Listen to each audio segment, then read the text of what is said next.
As you know, mga kababayan, nangamuti si Inday sa pag-defend sa Congress ng kanyang budget sa Office of the Vice President. Iwas pusoy po si Inday, pero hindi umobra, mga kababayan, ginisa pa rin siya ng mga congressmen. Si Pampanga Representative Gloria Macapagal Arroyo, dating Pangulo at barkada ni Inday, nag-attempt sana na mag-abogado kay Inday, kaya lang hindi rin po lumusot.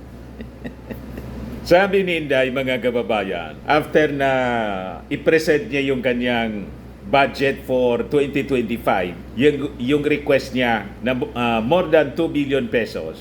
Sabi ni Inday, I would like to forgo the opportunity to defend the budget in a question and answer format. I will leave it up to the House to decide on the budget submitted. Sinupalpal po siya kaagad ni House Committee on Appropriations Senior Vice Chairperson Estela Quimbo. Sabi ni Quimbo, kasama po ito ang pagtatanong at pakikinig po sa sagot ninyo ay napaka-importanting input sa amin pong trabaho. We will proceed to ask questions. Kaya nag-isa si Inday at nang mag-present po mga kababayan sa Congress kanina, hanggang ngayon, habang ginagawa natin itong video ito, ongoing pa yung hearing ng Congress. Present po yung audit report sa confidential funds. Iwas sa pusoy sana siya. Sabi ni Inday, hindi naman niya ako nag-request ng confidential funds ngayon. So hindi man kailangan niya pang i-discuss yan. Hindi pumayag yung mga congressmen. Pero si Inday po, ayaw sagutin. Pinasagot po sa Commission on Audit. Matindi po yung naging revelasyon.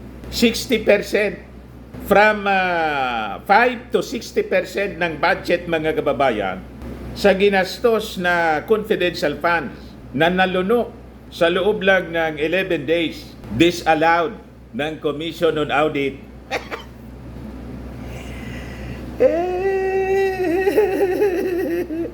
Laking problema po ni Inday. Ako tingin ko, mga kababayan, baka ito yung maging basis po para yung kinatatakutan ni Inday na impeachment laban sa kanya na sabi may isinisulong na impeachment. Pero sabi ng mga congressmen, wala man na niya. Pero ito po na nadiscover dito na umalingasaw sa budget hearing, mga kababayan, ng budget ni Inday sa Congress, malamang ma-impeach si Inday for corruption and betrayal of public trust. Ito, analysis ko lang po, mga kababayan, kasi matindi po yung naging revelasyon. Pakinggan natin si Inday, mga kababayan, habang gustong magpalusot. So ito, mga kababayan, yung live coverage ng Congress, House of Representatives Committee on Appropriations Budget Briefing, hearing para sa proposed budget ng Office of the Vice President. Pakinggan natin si Inday. Madam Chair, I'm recognized. Yes. Yes, Madam Vice President. I would like to forgo the opportunity to defend the budget in a question and answer format. I will leave it up to the House to decide on the budget submitted. Madam Vice President, we have 17 members listed for interpellation, and as you know, you've been here many times for our budget briefing, that this is an important part of the budget briefing. The GAA, the General Appropriations Act, is arguably the most important piece of legislation every year, at kasama po ito ang pagtatanong at pakikinig po sa sagot po ninyo ay napaka-importante pong input sa aming pong trabaho. So, yun po, kami po ay we will proceed to ask questions. Madam Chair, my answer for every question will be, I will forgo the opportunity to defend the budget of the Office of the Vice President through a question and answer. And I will Iwas leave pusoy it to po. the House to Tigas decide ng ulo ni Inday. on the budget submitted. Ayaw makross-examine. Magsasayang tayo ng oras nito, paulit-ulit yung sagot. that is acceptable to us. Unless I hear any objection, that is acceptable to us. Okay. Because it is, I believe, karapatan din po ng bawat Pilipino na marinig po nila ang katanungan po ng 17 po na nakalista sa ngayon. Palagay ko, kung meron pong dadating dito, baka dumagdag po. Pero marami pong issues na hinaharap po tayo ngayon. Kayo po mismo, nakikinig po kami sa inyong speech po kanina, kahit na hindi po siya related po sa ating budget. Marami pong na-spark na mga tanong, kaya palagay ko, kaya nga sinabi ko kanina, ilimit natin ang mga tanong tungkol sa budget. So, yun po. So, kung kayo po ay binigyan po namin ng pagkakataon na i-share po ang insights, kami rin po ay magsasabi din po ng aming mga katanungan. So, with that, the Deputy Minority Leader, Madam Franz Chair. Castro, may now proceed. With all due respect, I will not Madam Chair. repeat my question every time, my answer every time there is a question. May I seek permission that every time there is a question, that is my answer. Madam Chair, I will call you and you can do as you please, Madam Chair. But I will recognize you. Okay. And then, Madam Chair, may I be given the opportunity to explain why I will not and I will forego the opportunity to defend the budget in a question and answer in the committee and leave it to the House of Representatives to decide on the budget submitted. Madam Chair, Madam point of Chair. order. Kasi po, tapos na ang presentation time kanina. So that was the opportunity for the resource person para magsalita. So now we have formally entered the interpellation period. So mas mainam po na pakinggan na ng Vice Presidente ang tanong na ating mga House members. Tama po. So, the Chair agrees with the Honorable Chair. Manuel. Excuse me, We will proceed with the question and Excuse me, Madam Chair. With or order. please wait to be recognized, sir. So, we will proceed That's my at this point point. of order, Madam Chair. And what is your point of order? May we know the rule on which your point of order is based? The Honorable Bautista, may we know the rule on which your point of order is based? Because the Vice President already manifested that Kindly, sir, present the rule so we can rule accordingly. What is the rule on which your point of order? What is the point of order first and the rule? On which this is what's the based? point of order also of Congressman Raul? Malamang kakampi to ni Inday. If you will question Yes. Si Bautista. my point of order, you have also to question the point of order of Congressman Raul. So we will make the Honorable Manuel repeat his point Ito of order. kakampi din ito si And Ongab. Because this is clear based on the rules that we approved during our first hearing relating to the budget. So please repeat that. Madam Chair, ang point of order natin ay batayan sa paano ang rules of procedure natin sa Committee on Appropriations na after mag-present ng ating mga resource persons, they are given time, kung may slide sila, may video sila, may speech sila, nasa kanila po yon. And after that, ay magpo-proceed sa questions ng ating mga mambabatas. So yun po yung established rules natin sa Committee on Appropriations na supposedly alam din ng lahat ng mga members natin. So kung iniiba natin yung format, yan ay pagbabali doon sa established rules ng committee, Madam Chair. Yes, and Madam Chair. So,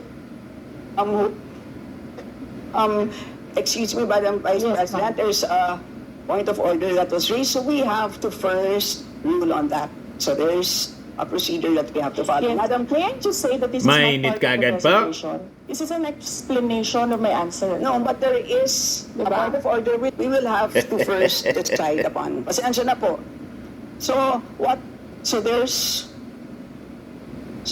are you objecting to the ruling of the chair, the Honorable Bautista?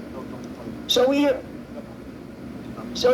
have taken note of the point of order, which we have accepted, and at this point, the chair rules that we shall proceed. So the Honorable Franz Castro may now proceed with her interpellation. You have the floor, ma'am.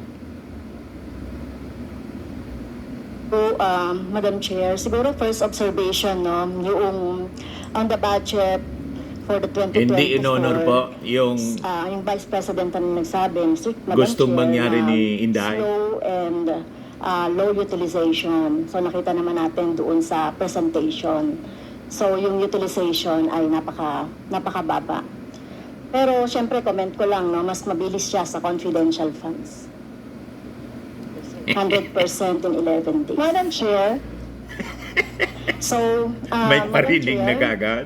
So, according 11 to days. the utilization of the confidential and intelligence funds submitted by the COA, Gigisay na siya to sa the- confidential to us, funds. No, so we have here surveillance and monitoring. Sabihin ko lang, Madam Chair, no, yung purchase of information out of 125 million confidential funds in 2022, purchase of information 14 million, payment of reward 10 million, rental and other incidental expenses relative to the maintenance of safe houses 16 million, purchase of supplies 35 million, provision of medical and food aid 40 million, payment of incentives or traveling relative to confidential operations is 10 million.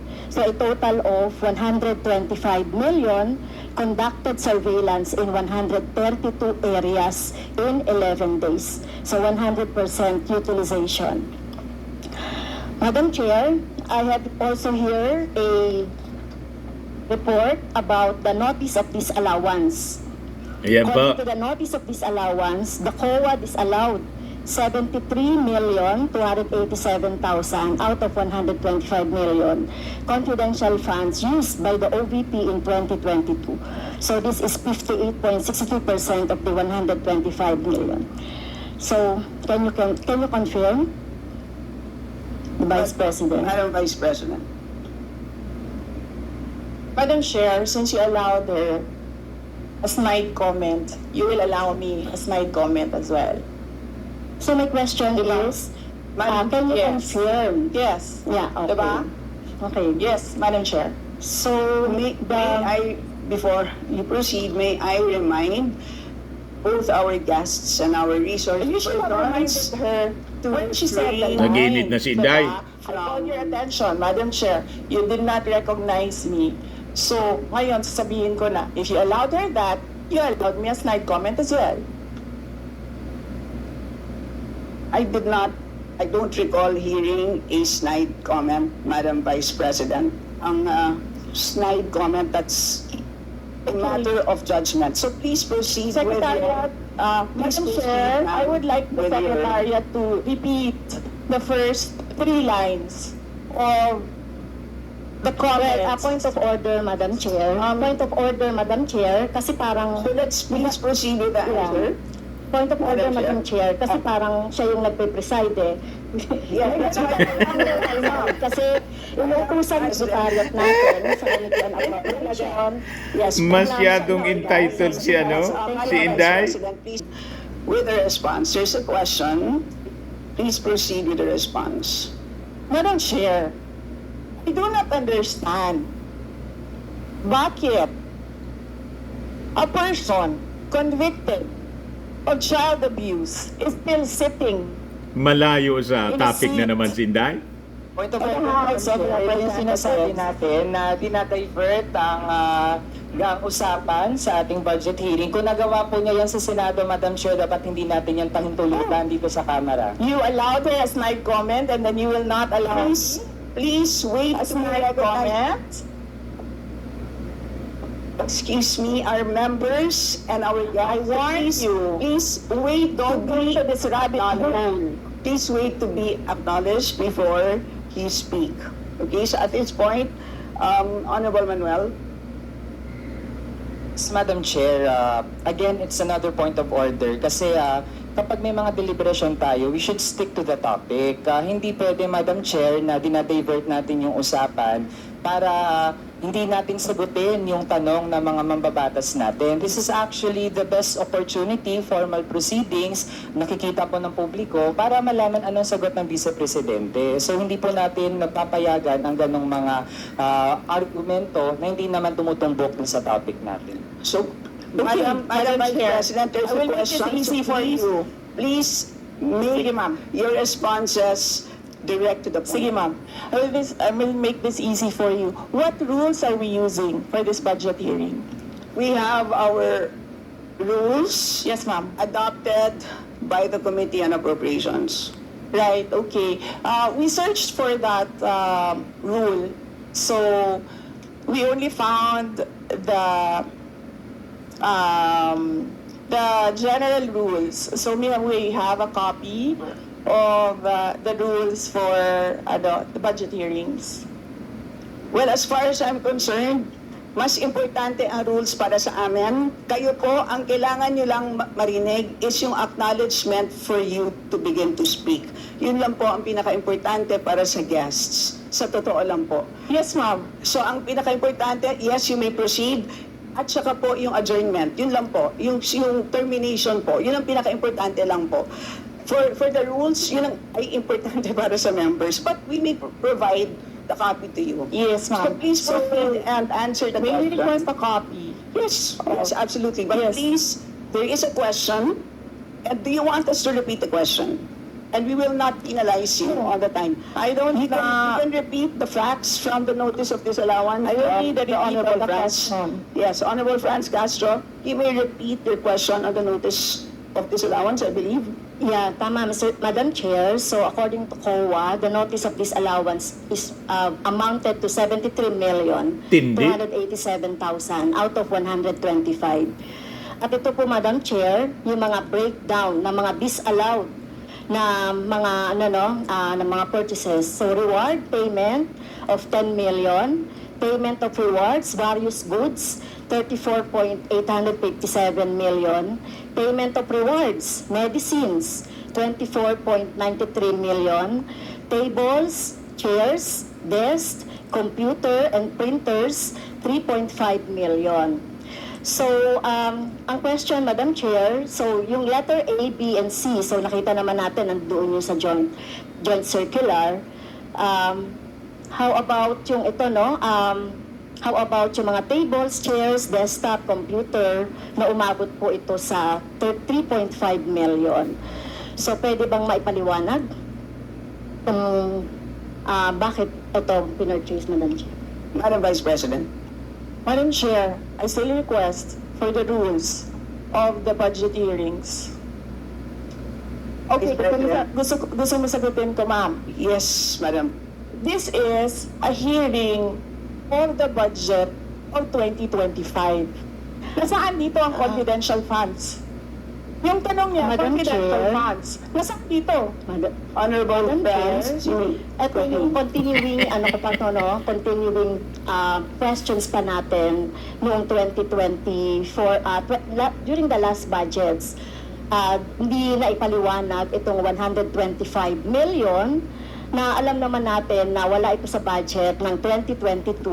So, ito, Madam Chair, sa rule naman natin, lahat dito tinatanong no? So, according to the budget, whether it is in the past, kasi nakikita natin yung utilization noong mga budget, kahit na yung past years, ay pwede nating busisiin dito, Madam Chair. Tama ba ako, Madam Chair? I will agree with you, the Honorable Franz Castro. You may proceed. Yes, Madam ma'am. Vice President. Yun yung sagot ko, ma'am. Nasaan ang topic natin dito at ang pinasubmit ninyo sa amin is the budget proposal of 2025. Where in the budget proposal of 2025 is the item confidential funds. In aid of legislation nga ninyo, nakalagay nga doon sa rules ninyo, diba? The discussion should be germane to the topic. The topic is the 2025 budget proposal. Now tell me, Madam Well, Vice President, the Honorable Franz Confidential Castro has already provided a sufficient explanation for why she asked the question. So please proceed with your answer. Madam Chair, It's a very why are we difficult question. discussing the budget of 2023 and 2024? Honorable friends, Castro. So kung ayaw niyo Umuusok sagutin, na si Madam Inday? Chair, so let me go through na lang with the question kasi related naman ito. Ayaw Remember, Madam matanong Chair, ng confidential funds. Question natin ito noong Disallowed last po. year, Almost yung 60%. 125 million na ito, hindi ito maipaliwanag, no? Dahil nga confidential no? Nagtago sa word na confidential. At ngayon, kailangan nating maipaliwanag at it is in the interest of the people. Yung 125 million na ito, Madam Chair, kaya kailangan ito na mabusisi at kailangan ito maipaliwanag ng OVP. Kaya hindi tayo pwedeng questionin ng mga rules, questionin ng mga topic, etc. Dahil related din naman talaga ito sa budget, Madam Chair. Madam Chair, Yes, you may proceed. I request that the chairperson of the Finance Committee preside over this hearing. Madam Vice President, with due respect, you are not allowed to do that, Madam Vice President. Arrogante masyado po, si You Inday. are not allowed Siya na yung to nagdidictate? introduce any motion. You are a research person this No. hearing, Madam President. I did Vice not move, President. ma'am. I requested, as same vein. your research person, I requested So that the your request is chairperson of the denied, committee. Madam Vice President. Just please answer the question. The issue on confidential funds falls squarely within our discussion of your 2025 budget. Narinig mo yung sinabi niya, ma'am? Narinig mo yung Please proceed. nakikinig ka sa kanya kanina? Absolutely. Walang rules dito. Please proceed and answer the question. It's a very simple question. Di ba? Please explain the specific Lalong spending on matuturn those off nito items yung that mga you mamamayang enumerated, Pilipino amounting to kay Inday. Honorable friends, do you want to Amounting repeat to a it? total of 73.287 million.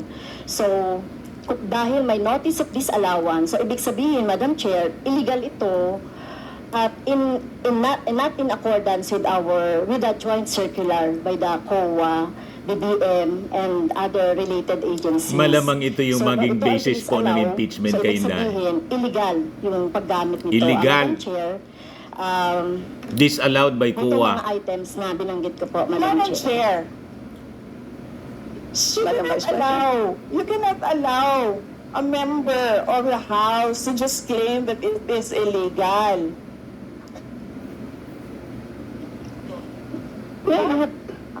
There is a notice of disallowance. Umuusok na si Inday. Disallowance. There is a procedure inside the Commission on Audit.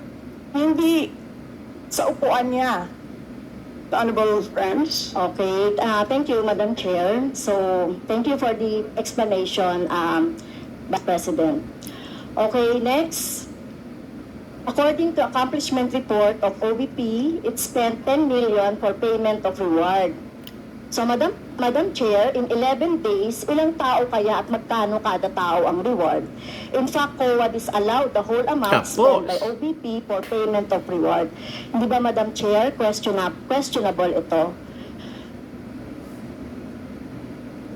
Madam Chair, the invitation letter that we received from the House of Representatives. Dear Vice President Duterte, the House Committee on Appropriations will hold briefings, hearings on the budget proposals of various departments, agencies, and corporations relative to the fiscal year 2025 National Expenditure Program as the basis of the fiscal year 2025 General Appropriations Bill. Saan? Sa presentation ko kanina, ang haba. Ang confidential funds. honorable friends, Castro,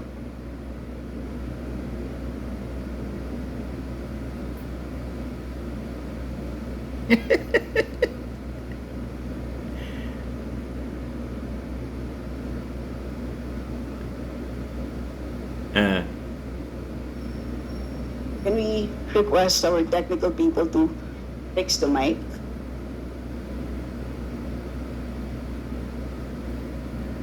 umuusok po si Inday. Ayaw niya talagang ipaliwanag. Booking na po. May records yung Congress. From the Commission on Audit, disallowed po. Laki ng problema po ni Inday. Ang pwede niyang gawin kung ayaw niyang magpaliwanag ng budget po ng Office of the Vice President, mag-resign na siya as Vice President. Walang magtatanong sa kanya. Di ba? Hindi siya bagay na mag-occupy ng posisyon sa gobyerno po. Kasi sa gobyerno po, ang ginagastos na budget galing sa taxes. So, there should be transparency. Tama po mga kababayan? Inasanay sila doon sa Davao. Walang nagtatanong sa kanya. Di man pwede yan dito. Kailangan natin ng ating Yan resource po. person. Practice po natin sa Madam House. Chair, that is a polite remark. Na para po tayo ay makapagtalakay ng budget na pinopropose para sa susunod na fiscal year, chine-check natin paano din gumagastos yung mga ahensya even in the current year and in the past year. Also, Madam Chair, Section 162, Rulings as Precedents, rulings on questions raised by members shall form part of the parliamentary practice of the House. At practice po natin since time immemorial na hindi lang po ang proposed budget yung tinatalakay. Kasi yung performance ay dapat bahagi din ng discussion. Yun lang, Madam Chair. Noted. Honorable friends, could you kindly check if your mic works? Okay, thank you. Sukol na thank you, kasi Madam si Inday Chair. po. Na-corner siya. So yun po, no, yung sinasabi natin kanina, yung payment ng reward, the resource person can answer this. Questionable, tingin ko ay questionable ito. Okay? So, next, according to the accomplishment report, isa sa pinaggamitan ng OBP ng confidential funds ay yung provision of medical and food aid. This is not allowed under the Joint Circular number 2015-01 dahil kailan pa naging confidential fund ang pagbibigay ng ayuda. Or kung ito naman ay ginamit sa mga ginamit na tao, informant, in 11 days. So paano kaya ginamit itong 40 million na ito, no, para sa medical and food aid in 11 days, Madam Chair? So yun yung tanong ko. Kung dito ginamit doon sa mga aids, medical aid or food aid, pero paano kaya, Madam Chair, ginamit itong 40 million na ito as a medical and food aid ng ilang tao in 11 days? So yun po yung tanong natin, Madam Chair. Madam Vice President. Madam Chair, the subject of this hearing is the OVP 2025 budget proposal. We do not have an item of confidential funds in the OVP budget proposal. Ayaw sagutin ni Inday. Honorable Branch? So, may I continue, Madam Chair? Isa sa bumubukol na confidential fund ng OBP noong 2022 ay nasabi ko na, Madam Chair, yung medical and food aid at saka yung mga purchase of supplies. According to the accomplishment report, the OBP spent 40 million for medical and food aid in 11 days. So, ang ibig sabihin nito, Madam Chair, konting math, tumapatak na 3.64 million kada araw ang gastos, no, para sa food and medical aid. So, hindi natin maintindihan, Madam Chair, paano ito ginastos in 11 days, no? 3.64 million kada araw dito sa item na ito. Madam Vice Do you want to President. comment? Madam Vice President. I did not call you, ma'am. It was Representative Arroyo who called you. The chair would like to remind both the resource persons and the members to please wait to be acknowledged before you speak. Yes, ma'am. So, Tinawag you mo mean, ako. yes. For what, ma'am? To Parang respond. sinisilaban si Inday sa upuan. So, any comment, Madam Chair, dun sa sinabi natin based dun sa accomplishment report?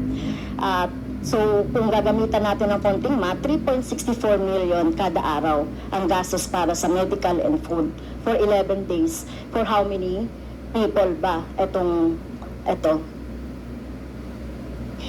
Madam Chair, the topic and the invitation of the House of Representatives to the Office of the Vice President for this hearing is the 2025 Ayaw budget talagang proposal. sagutin po? There is no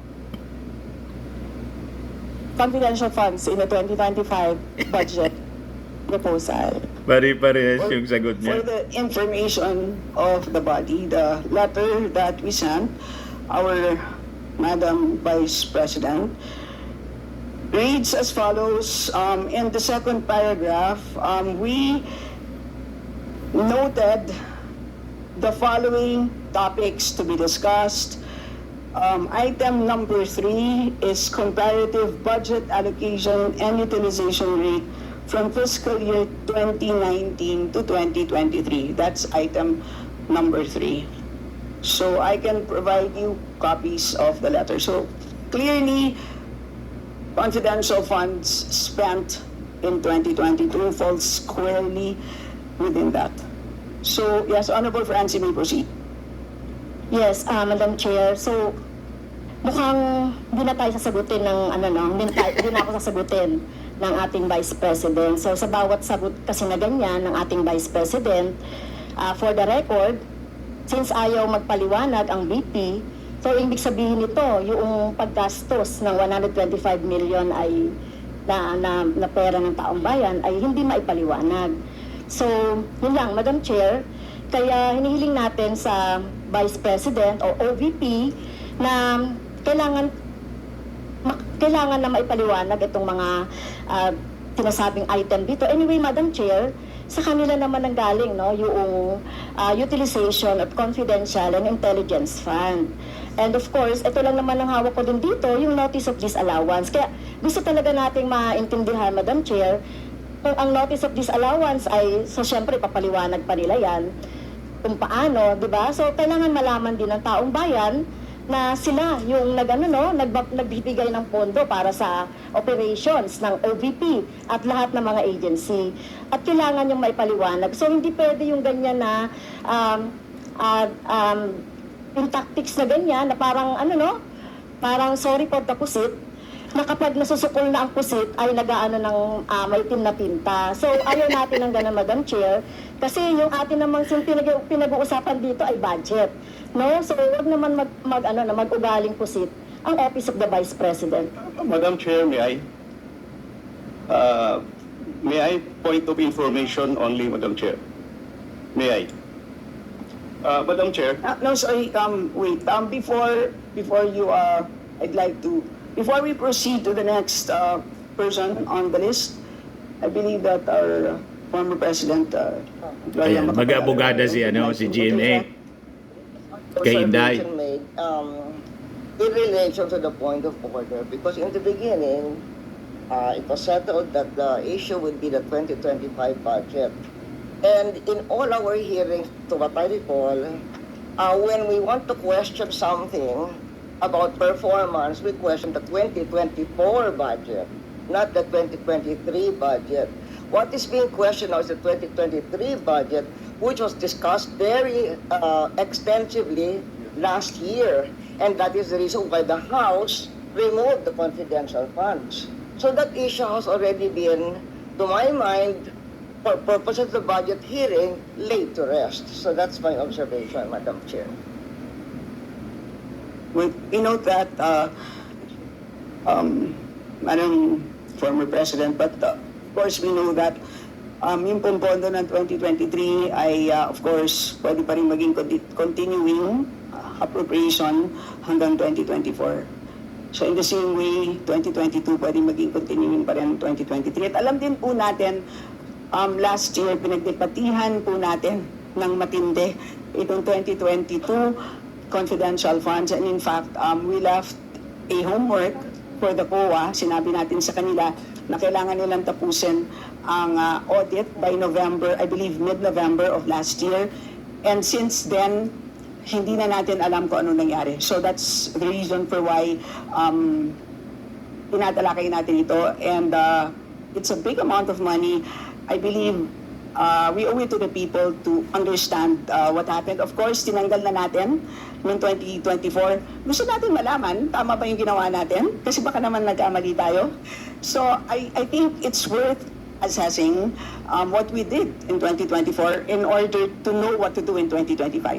So with that, let's proceed with our next Madam Chair, interviewer. may I? Is this just a point of order? Not a point of order, but We will I'm only, just you may wish want to to be a be, rejoinder of what you may wish to be, unless it's a point of order, you may wish to be listed. I can put you here, sir. parliamentary inquiry, Madam Chair. Yes, you may. Parliamentary inquiry. May I ask if Yan the si Unga resource po, person is required to answer kalyado ni a Inday. question that is related to a commission on audit notice of disallowance when she already said she's not going to answer. Also, the notice of disallowance is addressed to the office of the Vice President. And just to make it clear, a notice of disallowance is not a judgment. It is a request, it is an order from the Commission on Audit for the particular office to explain what are the particulars. At saka hindi na yan legislation side. That is already on the accountability side in the budget cycle. So, my parliamentary inquiry, Madam Chair, is that nagsabi na nga siya na hindi siya sasagot and it is related to the COA notice of disallowance. And, just to add, sinabi na rin ni former President, it was thoroughly discussed in the previous year. In fact, tinanggal sa budget ng 2024 yung confidential fund. And we know that there's a pending case on that also. To discuss that further might somehow prejudice or be biased whatsoever. So, yun lang po, Madam Chair. Alright, salamat. On your inquiry, the only requirement is to provide a direct response on the question. Meaning to say, a response that is directly related to the question. Meaning to say, kung may question at ayaw niyo pong sagutin niyo ng diretsahan na hindi po ako sasagot dun sa tanong. Ang problema po kasi, ang response ay naging hindi related dun sa tanong. Halimbawa, may tanong, ang sagot ay paglalarawan doon sa nagtanong. So hindi naman yun, klaro na hindi yun directly related doon sa tanong. Kaya, yun po, I think it's a reasonable ask. If there's a question, you may or may not answer. You're not compelled. But you just please say, I do not wish to answer. That's it. And at least we know it's a direct response. And with that, we move to the next Madam Chair. person on the list. Madam Chair. That is, Madam Chair. Hindi na po tayo matatapos. Yan ang sinabi ko sa iyo kanina. Ayaw mo maniwala sa akin eh. Aabot talaga tayo ng bukas dito. Matindi Diba? po. Madam Chair. Hindi talaga Yes, naturuan ng an tama si inquiry Inday. regarding- He said, Yes, and Yes, please, ma'am. I remind also our Yes, ma'am. first persons to please act in a respectful manner. Pasensya na po, hindi po kasama sa poder ninyo ang pagpa-fire ng presiding officer ng hearing na to. So yes, you need to so if support. you allow members of the House of Representatives lines like what you just said, like pusit, bakit mo ako kinukrucify for saying a fact that somebody is convicted of child abuse sitting in the chair? Pusit, and then Malayo na sa topic si Inday. not fired. Out of The presiding order. chair. So bakit? Yes, we Bakit napaka one-sided nito, ma'am? noted po. Dahil ba madami kayo dyan sa kabila at nag-iisa ako dito? We note all your comments, ma'am, and let us now proceed. Thank you, Diba? ma'am. Thank you, ma'am. Madam Chair, point of order. Yes, the Honorable Benny Abante. I just came in, I hear this. We're not talking about the budget, we're accusing each other here. I'd like to find out from the resource speaker if this is the kind of hearing that we're going to have. Sir, I am not the presiding officer of this hearing. I know, Yes, sir. but the thing is, you're asking questions, Madam Chair. The resource Diba? speaker Correct. does not have any right to ask questions. Or do you have? Where is that Madam Vice in your President, rules that Madam a Vice resource President, person this is a cannot budget hearing. request for Please tell me clarification? Some order, please. Some order, please. Yes, Honorable Benny Abante may proceed. I'm just asking a Napakabastos question ni Inday. resource speaker. You know, because she's asking a question and she's accusing some of the members of this committee. I just would like to find out if we are the ones that have the right to ask questions and her right is to answer the questions of the committee. Okay, so Yun lang po sa akin yung point of order. Madam Chair, Yes. if you understand me, Yes. Madam Vice President, am I right? No, sir. I'm gonna ask the chair to ask Si you Inday ng to presiding clarify officer. What are my accusations? Please wait to be recognized, ma'am. Pasensya na po. So again, I'd like to remind our resource persons that you are here, you're invited to answer, to present. To answer You've done questions. that. Thank you very much. And at this point in time, you're here to Para i-approve yung budget niya, respond dapat to the sagutin niya yung mga questions tanong. of That's our simple. members, and we request you Si Inday na yung please nagtatanong. respond in a direct way. With that, I'd Arrogante like to talaga. Walang recognize manners. from the majority, the Honorable Milagros Aquino Magsaysay. You have the floor, ma'am. Thank you, Madam Chair. Magandang hapon po sa ating lahat, sa ating committee chairperson, at sa aking mga kasama sa Kongreso, at ganun din po sa ating mga panauhin mula sa OVP sa pangunguna ng ating Vice President, Sara Duterte, Carpio, at iba pang sangay ng gobyerno. Madam Chair, meron lang po akong dalawang maikling katanungan na nais kong mabigyan ng linaw. Ang una ay nais kong itanong sa OVP kung meron po bang mga programa ang inyong opisina patungkol sa ating mga minamahal na senior citizens, at kung meron po, pwede po bang paki-furnish ang aking office ng listahan para naman po alam ko kung ano po ang isasabihin ko sa aking mga senior citizen na pakinabangan naman sa Office of the Vice President. Pangalawa po, sa COA, nais ko pong itanong para po sa mga hindi masyadong nakakaunawa, pakipaliwanag po kung ano ba ang ibig sabihin ng Notice of Disallowance at ano po ba ang ibig sabihin kung ang iyong opisina ay mabigyan nito. Yan lang po, Madam Chair, at muli magandang hapon po sa lahat. Salamat. Let's begin with the first question, Madam Vice President.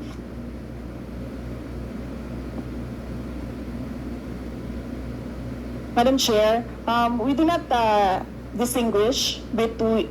We do not distinguish for the recipients of our projects. Senior citizens can readily avail of the medical and burial assistance, the Magnegosyo Taday, and other projects of the OVP, including the kalusugan food trucks during calamities and the libreng sakay. So, hindi po kami nag-exclude ng mga senior citizens. Welcome po sila lahat sa mga projects ng Office of the Vice President. Salamat, Madam Vice President. So, pwede kong sabihin sa aking mga senior citizens na pwede silang mag-avail ng medical assistance and financial assistance. Yes, ma'am, of course. And then we do have the senior citizen express lane, ma'am, for senior citizens Thank you. sa aming mga opisina. Your second question, ma'am, is the notice of disallowance. Vice President, I believe that was addressed to Sa the ko COA. po inano yung question. Okay. Which means the chair recognizes our Assistant Commissioner Alexander Oliano, sir. Madam Chair, good afternoon. Ang notice of disallowance po ay, ang ibig sabihin niya, hindi pwede yung expenditure kasi either You see. irregular, unnecessary, Irregular. excessive, extravagant, Ah. or unconscionable. Pero hindi po nangangahulugan na pag may notice of disallowance ay yun na yung final kasi meron pa pong appeal process sa commission. Hanggang hindi po na-resolve ng commission proper yan, doon po masasabi talaga na yung ground ng notice of disallowance ay tama. Pero meron pa rin pong karapatan ng persons liable na mag-apila sa Supreme Court po. ang final determination po do sa notice of disallowance in the Supreme Court. So, ibig sabihin po nito, kung may notice of disallowance po, ay ibig sabihin hindi tama yung paggastos ng pondo. Ganun po ba yun? Yun po yung naging evaluation ng auditor na nag-audit po ng Limati po. transaction. Salamat po. That's all, Madam Chair. Thank you very much. Ito yung presentation ni Congresswoman Swansing ng yung budget ni Inday sa confidential funds na disallowed. Ito yung presentation. Pakinggan po natin. Chair, I prepared a few slides for presentation to the committee. Madam Chair, may I request for the permission of this committee to show the slides on the screen? Committee Secretary, kindly upload.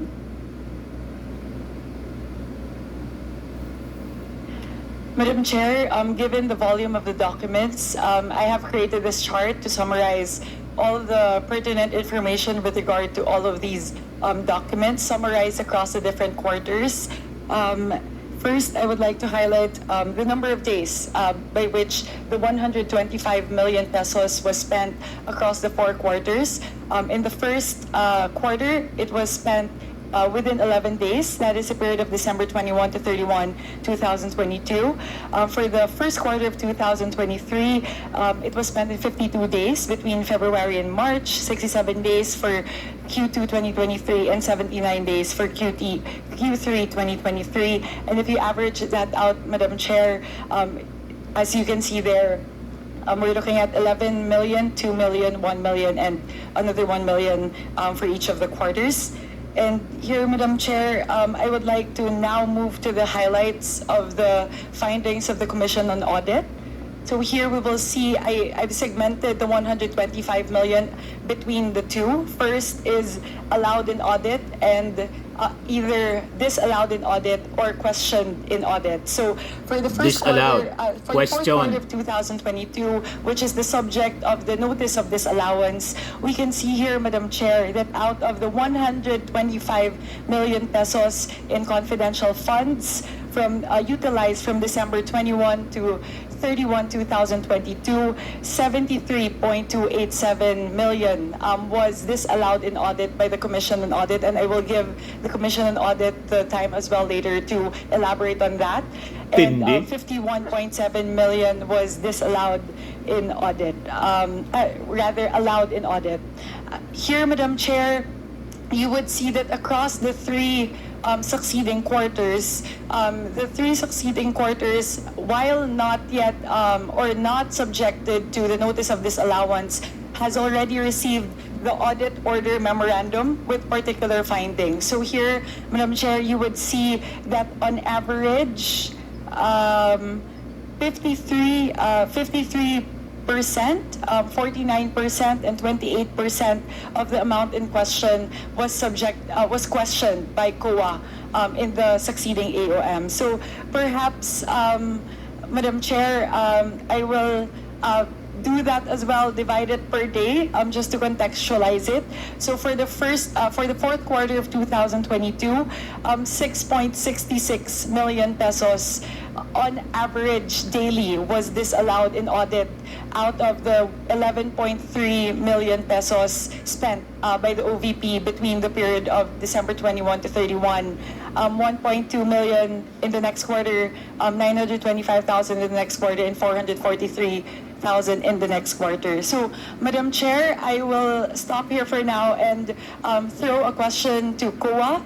If I may, Madam Chair, to the Assistant Commissioner, may he please elaborate on the grounds for the fourth quarter of 2022 for the disallowance of the 73 million, which translates to 58.6% of the expenditure. May I ask COA as to the nature of the disallowance, and for the succeeding quarters, may we ask COA, Madam Chair, to elaborate on the nature of the issuance of the questions under the AOM. Thank you very much, Madam Chair. Assistant Commissioner Juliano, you have the floor, sir. Madam Chair, may I be allowed to explain the reason of my presence in this budget hearing? Yes, please This proceed. is in connection with the invitation of Honorable Elizalde Co to our chairperson, Gamaliel Cordova, who is now attending a Senate hearing on the revised audit code of the Philippines. And he instructed me to represent him in relation to the subpoena duces tecum issued by the Committee on Appropriations. I would like to explain that we have a dedicated office, that is the Intelligence and Confidential Fund Audit Unit, that exclusively audits the Intelligence and Confidential Fund. It is not revealed to any other office, even my office. I am overseeing the special services sector and local government audit sector. Thus, I could not give you the details or the specifics about the audit of the disallowance, and we already submitted our compliance with the committee, and I'm not the proper person to explain the details of the notice of disallowance. Thank you. Honorable Swansing. Madam Chair, the reasons behind these disallowances and the questions under the AOM are detailed in the notice of disallowances and the AOM. So in the absence of a response from COA, may I quickly highlight, Madam Chair, the highlights of the different documents? Please proceed. Thank you, Madam Chair. For the notice of disallowances, the nature pertain in the non-compliance with item 4.8.5B of Joint Circular number 2015-01, which is the non-submission of documents evidencing success of information gathering and or surveillance activities. And for the others, Madam Chair, COA did not allow the inclusion of rewards of various goods as supplies, as indicated in the menu category, and that is actually, Madam Chair, very similar across the board. You would see that the AOMs have a very similar nature in terms of the questions posed by COA. It really pertains on the same issues at hand. If I may request COMSEC to please move to the next slide. Yes, but you have 30 seconds left. Thank you, Madam Chair. I will wrap up. Yes, please. Slide 3, please.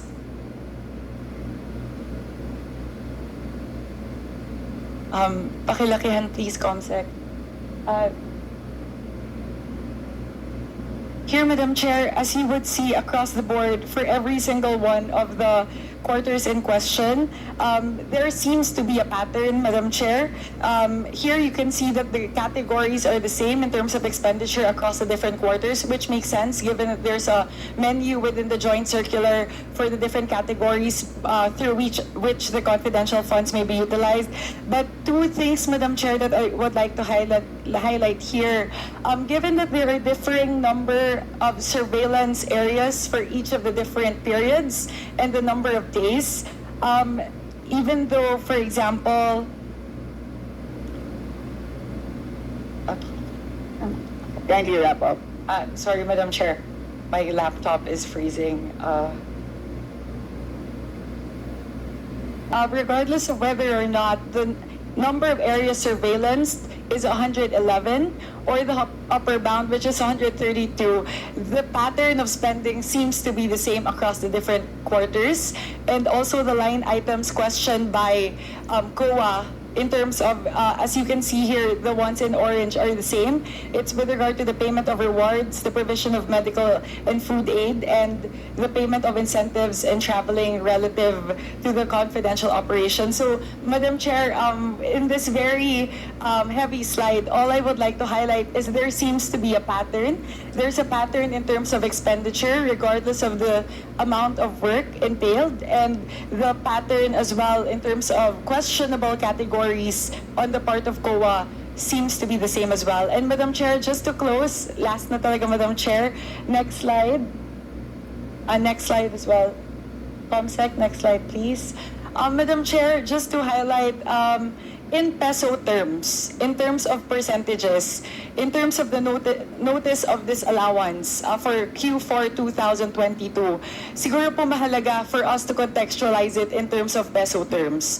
So for Q4 2022, dun po sa pinag-usapan natin na 125 million pesos in confidential funds na nagastos po in 11 days. Sa bawat 10 piso po na ibinigay, ipinagkatiwala po ng taong bayan sa Office of the Vice President patungkol po dito sa confidential funds, 6 na piso po. 6 na piso sa 10 piso. Yung sa palagay po ng COA ay nagastos sa hindi tamang paraan. So, mahalaga po, Madam Chair, na makita po yon sa ganong konteksto. And looking at the percentages, it seems to be the same in the succeeding quarters. Tindi. I would not preempt it given that the audit is still ongoing. But in Q1 2023, that's 5 pesos out of 10 pesos. For Q2 2023, that's 5 pesos as well out of 10 pesos. At sa Q3 2023 ay 3 piso sa 10 piso. So ganun po, Madam Chair, it's important to ask for accountability given Impeach the Inday oversight na functions nito, of the House as mga well. kababayan? Aside from scrutinizing the budget, making sure that we Or put the Inday right resign. budget where they're needed. It's also the responsibility of the House to exercise oversight and ask for accountability. So, Madam Chair, yun lang po. Gusto lang po natin siguraduhin na nagagastos po sa tama yung kaban ng bayan. Maraming salamat po. Salamat, Madam Vice President. Wish or Is more important than the answer. I will repeat what I said earlier. The subject matter as told by Pumusok na the si Inday. Sunog na sunog po. Highly anomalous, madaling sabi. Sa kada 10 pesos, 6 pesos ang nagastos sa hindi tama. Sa 125 million. Yan ang ibig sabihin nun. So I think malamang yung kinatatakutan ni Inday na impeachment, baka may mag-submit na po. At kung may mag-submit po, para impeach si Inday sa hindi tamang paggamit ng pera ng bayan, deserve po, justified, walang politika, kundi dapat talaga papanagutin si Inday. Sa mga naghanap ng malinis and spacious fitness gym, pumunta lang po kayo sa aming Colossal Fitness Gym. We also offer Grab Car Rental with our brand new 2023 model ng Toyota Innova. We also accept booking for those who are planning to travel via PAL, Cebu Pacific, and other airline companies, local and international, and bills payment for Meralco bills, PLDT, etc. Ang Colossal Fitness Gym is located at 3rd floor, Security Bank Building, Landco Business Park, Legazpi City, Albay. For inquiries, look for Gilon Maravillas, contact number 0966-802-0949. Yan ang aming Innova. Lagi na pong matao sa amin. Pati mga foreigners po, mga British tourists po sila. Ito mga taga Denmark. Ito India National. Ito naman yung bagong product naming binibenta online, iGlow Serum. Whitening po siya galing South Korea. Tingnan ninyo epekto sa aking anak na architect entrepreneur. Sa mga inquiries ninyo, dumiretso na lang kayo sa kanyang messenger, Riz Maravillas on FB. Ito naman po, Firmax Firming and Lifting Cream, pinapahid po sa mga pulses and affected area. Mainam po ito sa mga pains at paninigas na mga kaso-kasuan. Ito naman po, Automax Radiant Serum. Sa mukha naman yung application, anti-aging po siya. You will look 10 years younger than your age. Sa mga cancer patients, try nyo po itong Ningxia Red Mixed Fruit Drink. Hindi man po siya gamot, food supplement siya. Kaya lang, gawa siya sa goji berry. Yung goji berry po, may anti-cancer properties. Yung mga inquiries ninyo, dumiretso na lang kayo sa aming messenger sa Facebook para masagot namin agad. Ayos pa? Ako po si Dante Maravillas. Bye-bye. God bless.